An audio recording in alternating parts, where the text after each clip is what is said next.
Materi pada video kali ini adalah exception.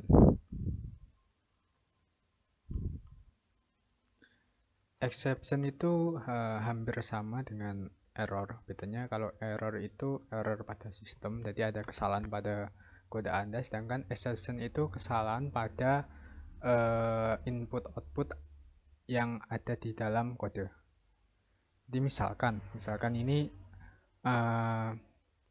pembagian apapun angka yang dibagi 0 itu akan menyebabkan exception.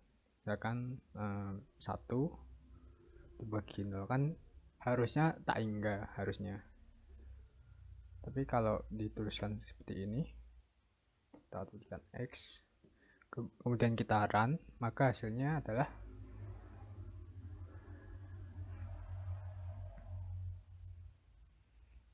nah ini ada exception int main java.lang.arithmetic exception divided by 0. Jadi yang namanya exception itu kesalahan hasil dari jalannya kode. Nah, untuk menanggulanginya ada dua cara. Yang pertama, pakai try catch. Akan kita try catch.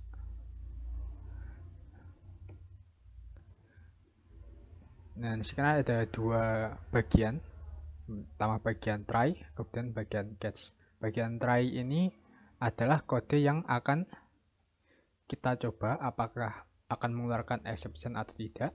Kemudian yang bagian catch ini adalah untuk mendapatkan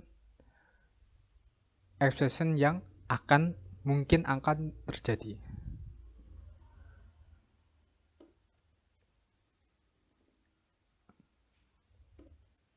Nah, kira-kira gini untuk cara mengeluarkannya. Jadi nanti kalau dijalankan hasilnya akan menghasilkan divided by 0. Nah, tidak akan keluar keterangan expression ini. Ini fungsi dari try catch. Sebenarnya ada juga finally, tapi finally ini harusnya opsional. Biasanya digunakan untuk menghapus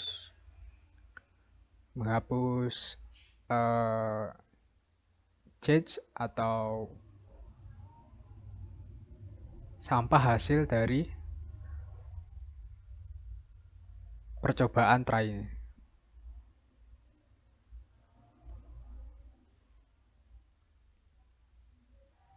Kemudian cara kedua adalah menggunakan throw.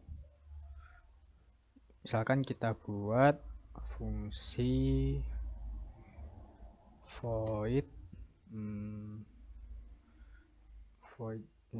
coba seperti ini, nanti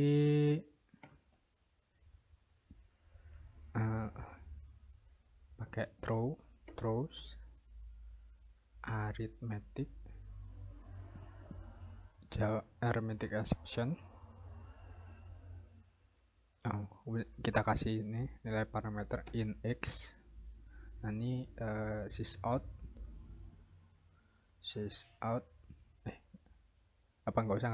nggak usah pakai parameter, langsung system.out.println.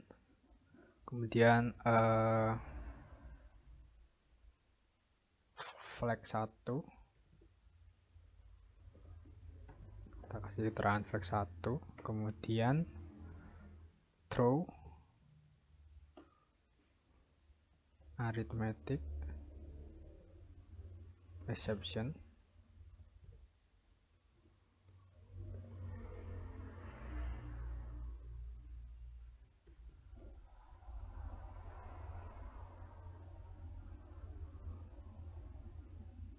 Nggak bisa. Oh, angka.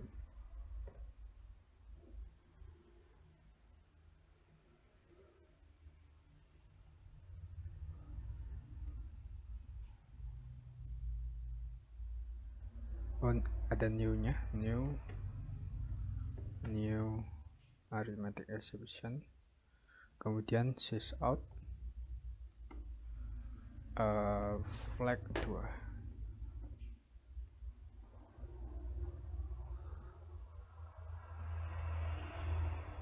Di sini ada error unreached. Oh ya bener, kita kasih tanda sih. Kemudian dipanggil di bagian trustnya, try-nya ini, coba.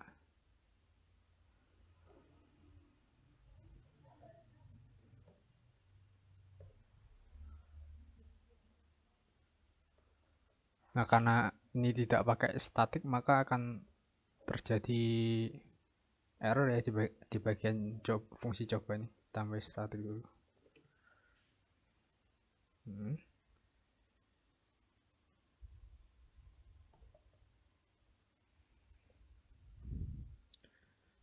Kemudian dikeluarkan lagi sysout. Nah, cobaan flag 3. Nah, ini tadi flag 2 sudah error, sudah kode ini, sintaks ini sudah tidak terjangkau. Jadi setelah throw ini, maka fungsi ini akan berakhir. Jadi sintaks di setelah throw ini akan tidak berguna.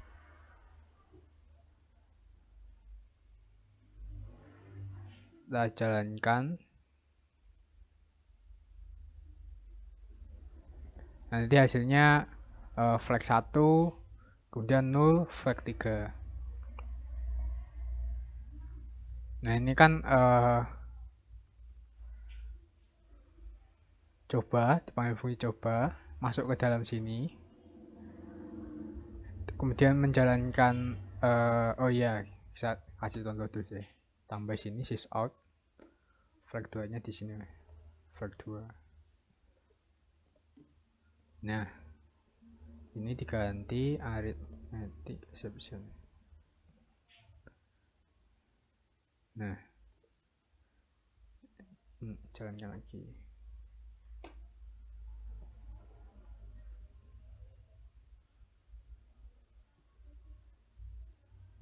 Nah, tetap ya, hasilnya flag 1, 0, flag 3. Nah, penjelasannya adalah ini dari fungsi coba masuk ke fungsi coba sini, kemudian mengoutputkan string flag 1, kemudian di throw, dalam artian si exception arithmetic ini dilakukan, jadi akan terjadi exception. Maka dari itu system.out.println dari string flag 2 ini tidak akan muncul, langsung dari fungsi coba loncat ke catch, karena catch ini sudah menerima exception dari fungsi coba. Dan null itu hasil dari ini a.getMessage, dalam artian dia tidak mendapatkan message dari arithmetic exception karena bukan exceptionnya, bukan bagian dari exceptionnya.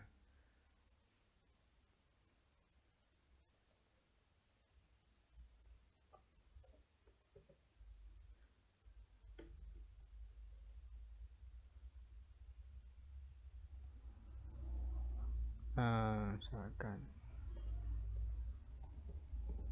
Kemudian iya.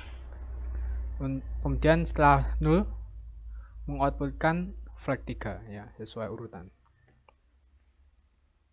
Nah, di dalam inisialisasi arithmetic exception ini juga bisa diisikan dengan string. Nah, string ini nanti baru di-outputkan di getMessage.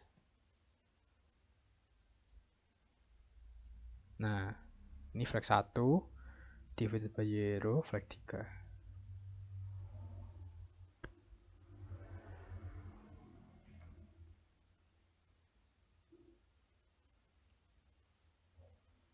Nah, kira-kira seperti ini exception.